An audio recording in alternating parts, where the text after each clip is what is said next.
তখনও গোপাল ভাঁড় মহারাজ কৃষ্ণচন্দ্রের সভায় যোগদান করেননি। তার আগে একবার মহারাজের সাথে দেখা করার জন্য রাজপ্রাসাদের দিকে গেলেন। ঢুকতেই সামনে এক দারোয়ান পাহারায় ছিল। গোপাল ভাঁড় বললেন, আমাকে একটু ভেতরে ঢুকতে দেওয়া হোক, মহারাজ কৃষ্ণচন্দ্রের সাথে দেখা করার ছিল। দারোয়ান তো কোনোভাবেই রাজি নয় অজানা অচেনা কাউকে ভেতরে ঢুকতে দেওয়ার জন্য। দুজনের মধ্যে বচসা বাঁধল। হঠাৎ গোপাল ভাঁড় বুদ্ধি করে বলল, মহারাজ কৃষ্ণচন্দ্র প্রচণ্ড দয়ালু একজন মানুষ, আমাকে দেখে উনি কিছু তো উপহার আমাকে নিশ্চয়ই দেবেন। দারোয়ান তখন বললেন, তাতে আমার লাভ? তুমি ভেতরে যাবে, উপহার পাবে, তাতে তো আমার কোনো লাভ নেই। গোপাল ভাঁড় তখন বলল, ঠিক আছে, মহারাজ কৃষ্ণচন্দ্র যা উপহার দেবেন আমরা দুজন ভাগ করে নেব, তাহলে তো আমাকে ভেতরে ঢুকতে দেবে। উপহারের লোভে দারোয়ান গোপালকে ভেতরে যাওয়ার অনুমতি দিলেন। যথারীতি ভেতরে ঢুকে গোপাল ভাঁড় মহারাজ কৃষ্ণচন্দ্রকে প্রণাম না জানিয়ে দাঁড়িয়ে রইলেন।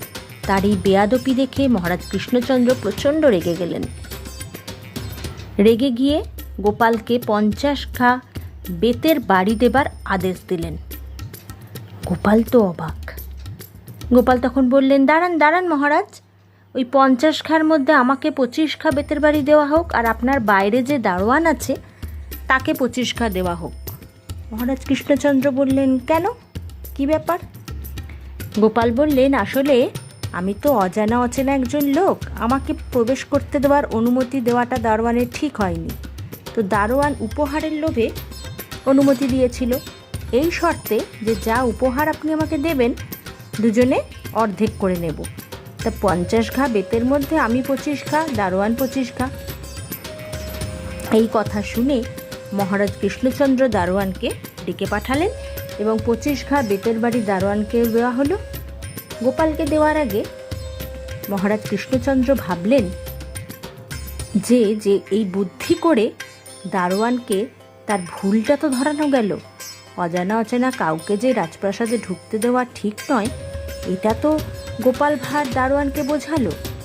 সেই জন্যে তিনি আর গোপাল ভাঁড়কে বেতের বাড়ি দিলেন না, উল্টে তাকে কিছু পুরস্কার দেওয়া হলো এবং রাজসভায় নিয়োজিত করলেন।